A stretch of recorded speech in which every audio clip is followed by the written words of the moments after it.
Hey, good morning, guys. How are you? Good morning, Alan. Morning. All right. How's everybody doing this morning? Good. Good. Good. All right. So, Jackie, did you get anybody under contract?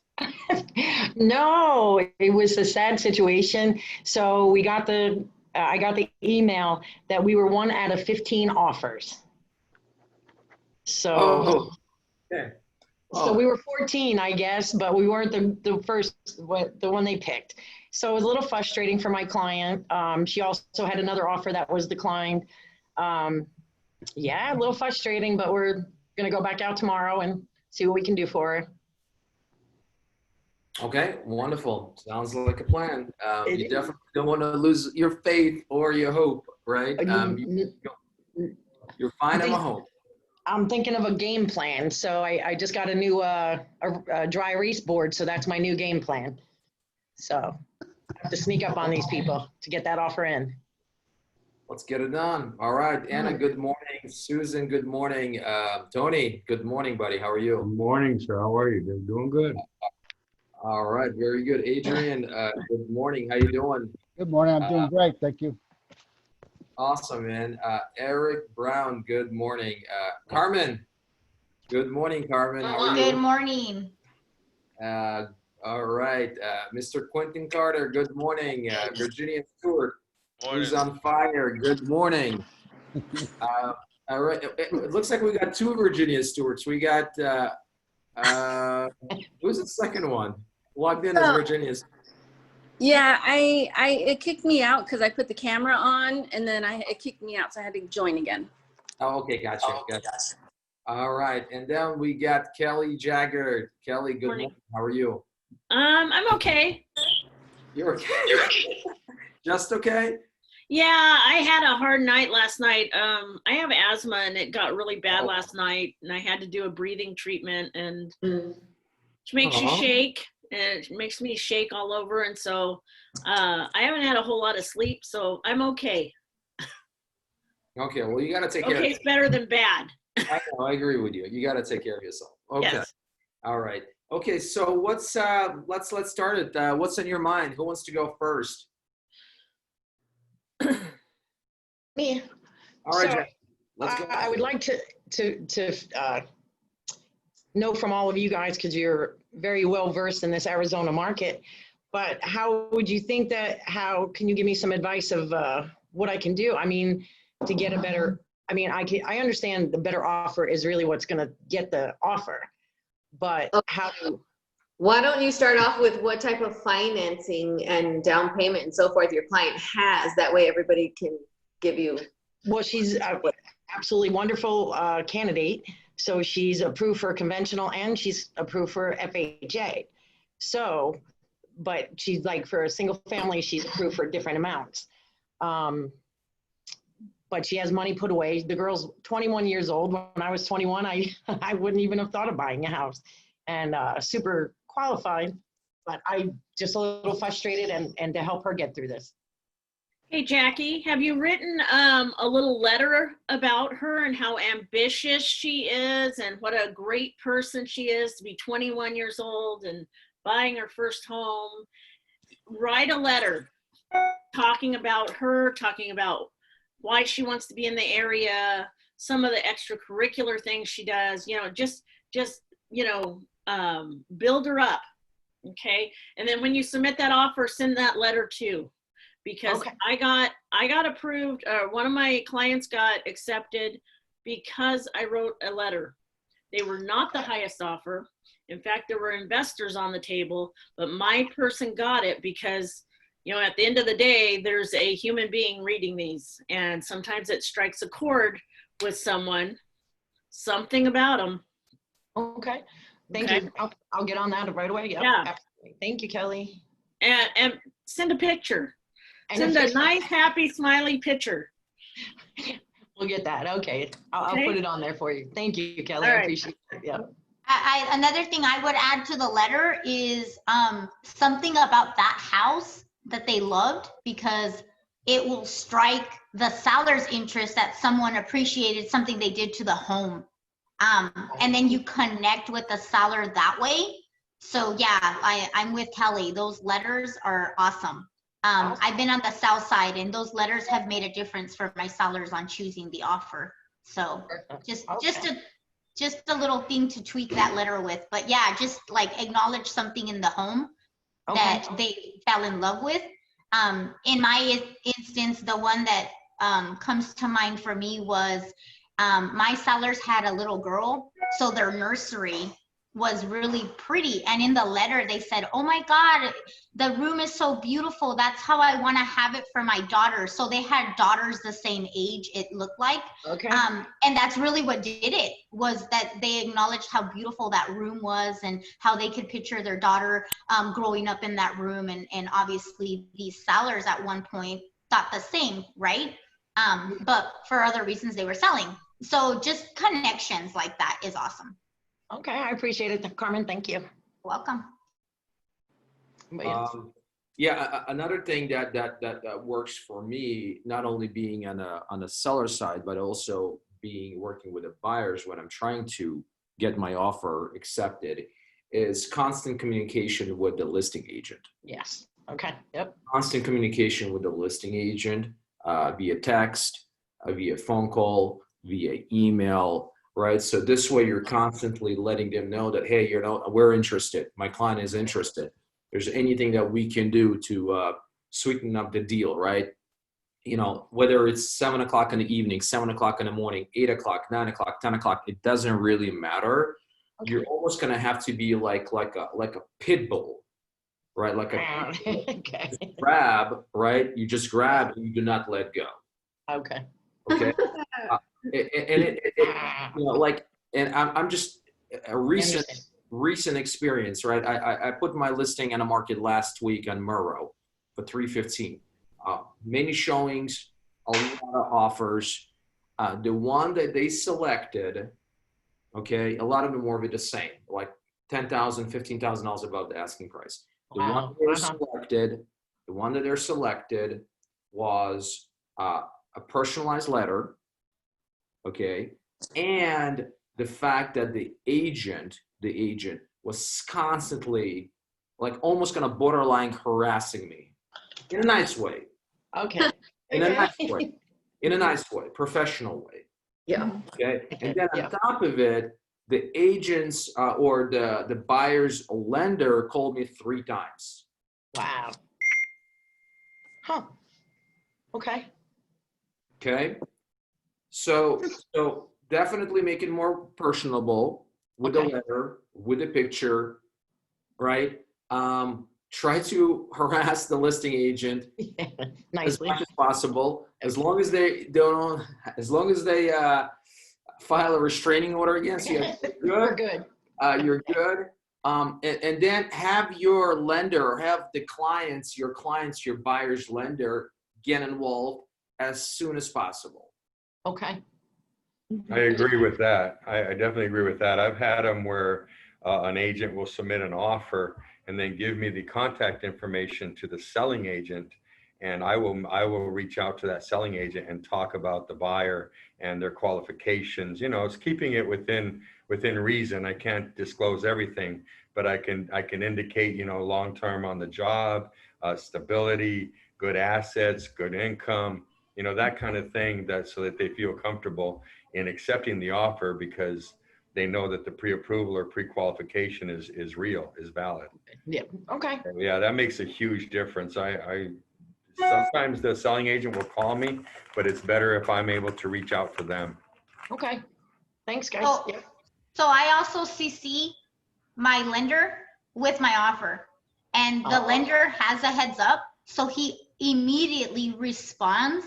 Right. And it looks awesome because it makes it seem like we're all in communication. We know what's going on. So that listing agent feels like, oh, if I ever need this lender, if I ever need this agent, like they have good communication skills. And we all know that we all want a smooth transaction. So that speaks a lot. So yeah, so that's what I do. I'll CC my lender in all my offers. Sometimes my lender's like, oh my God, Carmen, because I'm writing offers, right? But it's what makes it, whatever's going to make it work. As far as how you structure your offers, like Alan said, when you talk to the listing agent, one of the first things I ask the listing agent is how long does your seller need to move? Because we don't know if they want, I'm thinking, okay, quicker closing. That might not be what that seller needs. So Okay. there in the fact, your offer might get thrown out because you want to close quicker. We don't know what the seller situation is. So I'll always ask them, can you give me an idea of what is going to accommodate your sellers so I can write up my offer that way? And I found that is huge. Also shortening your inspection period if you can. Okay. And giving a decent amount of earnest deposit right now is also working. Yep. So those are my tips that I do for my offers right now. You know, so. Do they, so do you ever require a second deposit after the earnest money, after first the earnest money, the 1,000 earnest money? Does anybody ever give a second deposit on the contract, or do you? No, I just do a higher deposit A higher deposit. just so they know the good faith is there on side of your buyer. Okay, so when you do a deposit, so instead of doing 1,000, I should do maybe 5,000. Yeah. Yep. Okay. Okay. Yeah, 5,000, because ultimately that $5,000 is going to go towards their down payment. Correct. Right. You Right. know? So I cannot stand, honestly, like getting offers on my listings when it's a $400,000 listing and their earnest deposit or earnest money is $1,000. Okay. Yeah. Okay. Come on. I can get that. Especially they're conventional, they're going to put down close to 15% or 20%, and they're putting only $1,000. Yeah. Yeah. You know, it's like, Yeah. seriously. Where you getting the money? I always come back with a counter with $4,000. Okay. Another Okay. thing, and thank you so much, Carmen. You know, lots of great Absolutely. points, insights. That's great. Another thing, nickeling and diming and stuff like home warranty. Like, come on. At the end of the day, we're talking about $450. I'm sure your buyer can afford that. Yeah. Yeah. Okay? I agree. Okay. Title and escrow. If they actually have their preferred title and escrow, or the escrow is open with their company, just use their company. Okay. Use their company, right? Just structure the offer very clean, like HOA transfer fee. If the HOA transfer fee is like $150 or $200, have the buyer pay for it. Mm-hmm. Okay. Yeah, that's Good to know. Right? Appliances. Ask the listing agent, okay, how important is it for them to keep their appliances? Well, you know what, Jackie, they bought them last year. They spent $3,000 on a refrigerator. They want to keep it. So don't include that. Mm-hmm. Right? So Okay. that's why you have to have that conversation with the listing agent. When I call the listing agent, it's like, all right, Patty, what can we do to get the deal done? Please help me out. That's my question. What can we do to get the deal done? Talk to Good to me. know. Okay. What do I need to know? What should I convey to my client? Gotcha. Thank Okay. you. Yeah. Thank you, Alan. Thank you, Carmen. Thank you, Kelly. Thank you. Anybody else? Anyone else? I know Virginia, she's doing tons of deals. Can you hear me? Yes, I can hear you. Okay. I'm on my phone. I've never Zoomed on my phone before. Okay. So one other thing is I'm one of those stalker agents, like Alan was mentioning. So I do consistently call the listing agent, make sure we have a good rapport, and I try to get as much detailed information as I can, like he was saying, appliances. But what I do is I go into the MLS and I look at how that seller paid for that house. Yeah. Okay. If that seller used a VA loan, then in the additional notes, I will put buyer also would like to gratefully thank the seller for their service to our country. Okay. All right. So if that seller bought that house with a VA loan, we know they're a veteran. Right. So we want to thank them for serving our country. I actually put that in the contract. Okay. Oh, So that's I awesome. do like little extra stuff as much as I can to stand out, to make my buyers stand out. Good to know. I like it. I like it. Thank you, guys. Yeah. Good support. I appreciate it. It's all about persistency. It's all about persistency, right? Again, pit bull analogy. All right, just grab it and don't let go. All right. That's I can it. pull that out. And you know, you'll get it. You're gonna get it. You're gonna find Okay. it. I was talking to another agent yesterday at a top producer dinner, actually, with Samantha Root. Sam, you know Sam. Sammy, yep. And she got 2 of her clients under contract. And last week, one was, I believe, for 215, and another one was for 185 or 190. Okay. Right? Mhm. And there's no way in the world I was thinking she can get him that fast under contract. She was able to do it. And her Nice. mom is Okay. the same way. When she sees the opportunity, when she sees that listing, she's all in. Okay. She's gonna be calling, texting 9, 10 o'clock at night, whatever it is to get the deal done. Okay. Okay? Yeah. Thank you, Alan. Thank you, everybody. Appreciate it. All right, awesome. Love the support. Good morning, Alberto. Angelica, good morning. Berenice, good morning. Ricardo, good morning. Okay. All right. Who's next? I'll add something to that topic. If there's anything to talk about in terms of when you know that you're going into a bidding war, and there's probably more and more bidding wars happening. So there's actually a lot of data probably being collected about the numbers and how high to go in the war, and what it takes usually. How much over asking price do you typically have to go to win?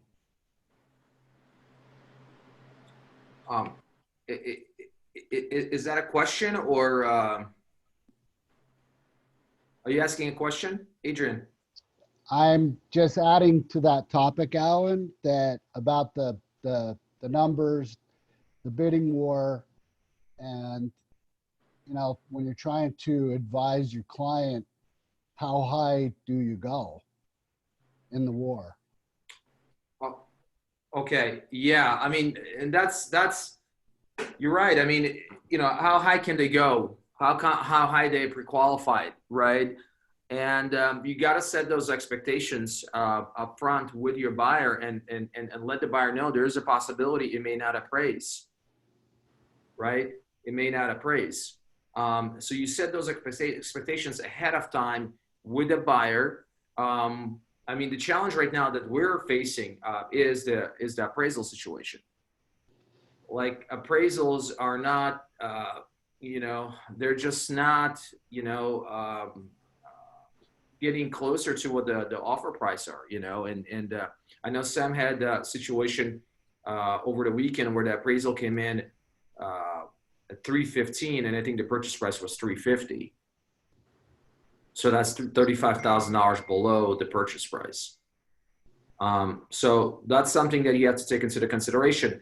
Another thing that you may want to offer or do in additional terms and conditions is the escalation clause. Escalation clause. So let's say, for instance, the asking price is 280. You can make an offer of up to 287 or 288, and then you can put something like a buyer agrees to pay $500 more than any offer received above $280,000, up to the maximum of $288,000. So you can put that in additional terms and conditions. That's an escalation clause. Okay. Well, Alan, quick question for you. Yeah. I ran into a situation, probably, I think it was last year, and we kind of shied away from doing an escalation clause because the question came up and never really got a solid answer regarding what if you get into a offer or bidding situation, you add an escalation clause, but there's multiple escalation clauses with the other buyers, other offers as well. So You mean the other offers? There are other escalation clauses? Exactly. Well, I mean, again, that's There's three offers and three other offers have escalation clauses. most of them will have an escalation clause. Right. But that's where you have to have a combination. You got to basically use pretty much every tool in a toolbox to get that offer. Okay, so you got to structure the deal correctly. You got to have a conversation with the listing before you do that. Okay, you got to make it much more personal, right? By including the letter, picture, right? You want to make sure that you either have an escalation clause, you want to shorten the inspection period, maybe from 10 days to 7 days or 6 days, but it's got to be a combination of all of those things. I like to personally use escalation clauses right now. Okay. Some buyers will ask, well, what if there's nobody else that is bidding, and now we're kind of like bidding against ourselves? That's just part of life right now, unfortunately. You know, but if you really truly want the house and you pay $5,000 more in the scope of things where the interest rates are right now at around 3%, is it really going to make that much of a difference 5 years down the line for you to pay an extra $5,000 right now? Probably not. That's an extra payment of about 10 bucks, 15 bucks a month, whatever it is.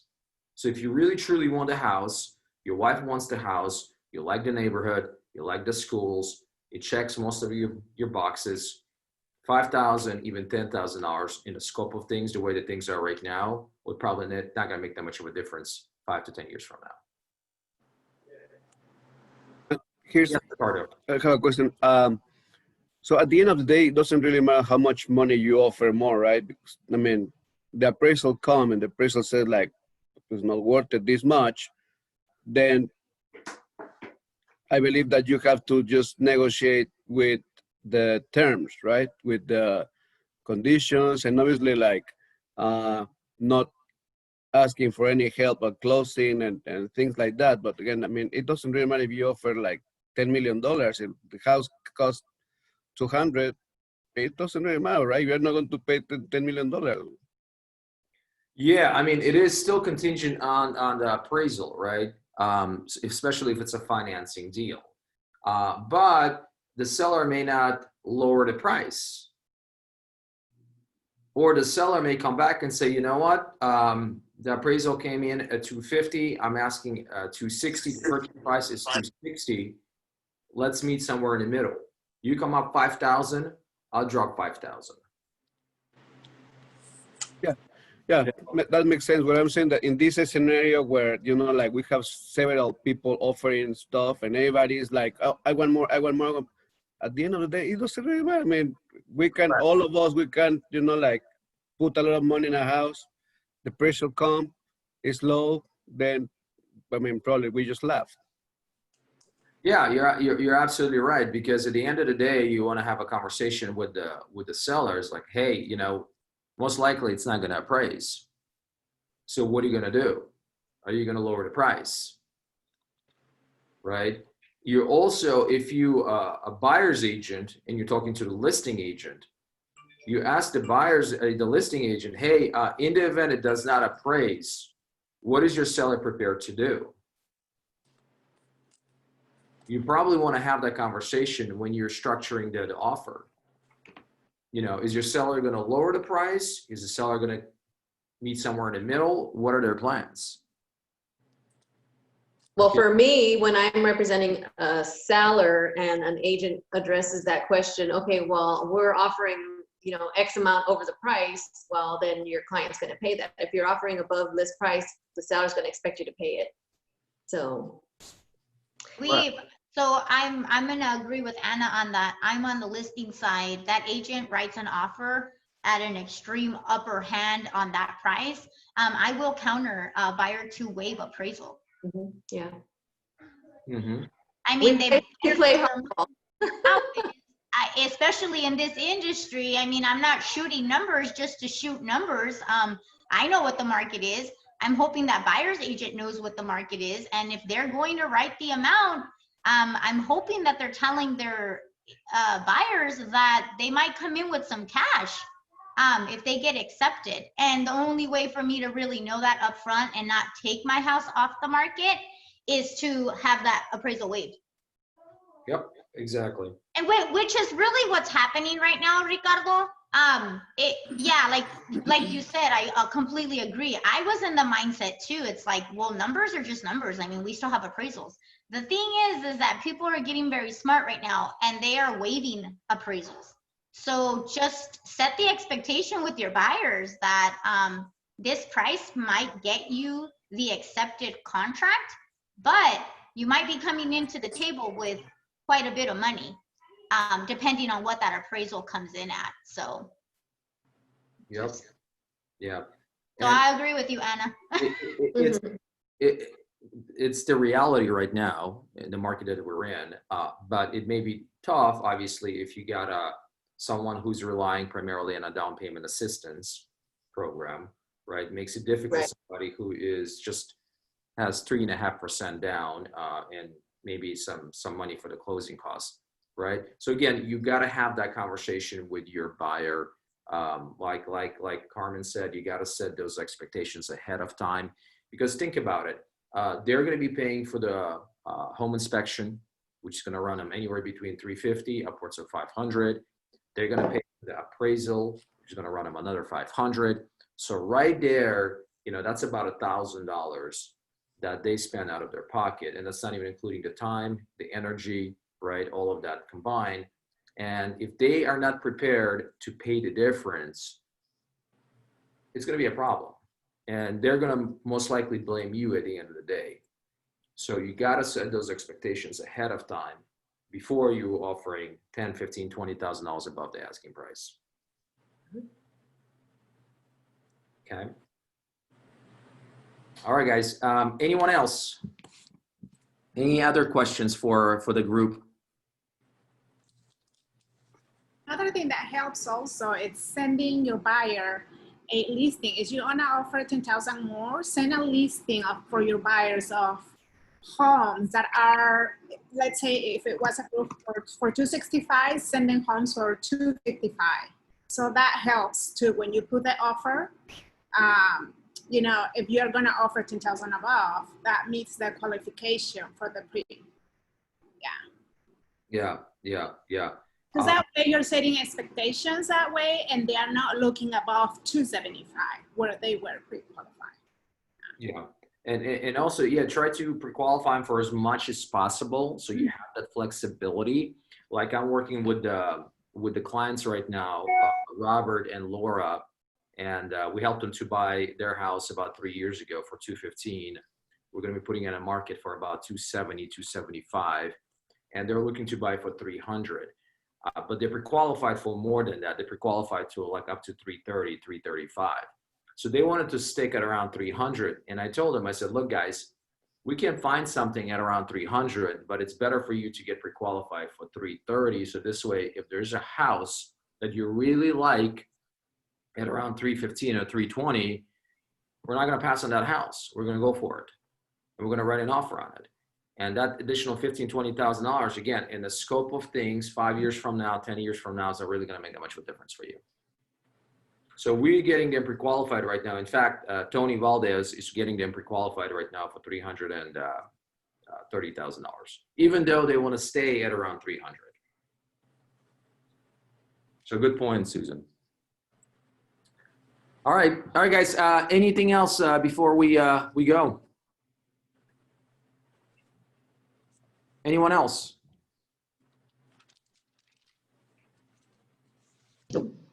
No. How's everybody's mindset? Awesome. Awesome? Yeah. Fabulous. All right. I like to hear that. All right, guys. Well, listen, we got Thursday, Friday, Saturday, and Sunday. I think they're the busiest days of the week for a lot of agents, right? Yep.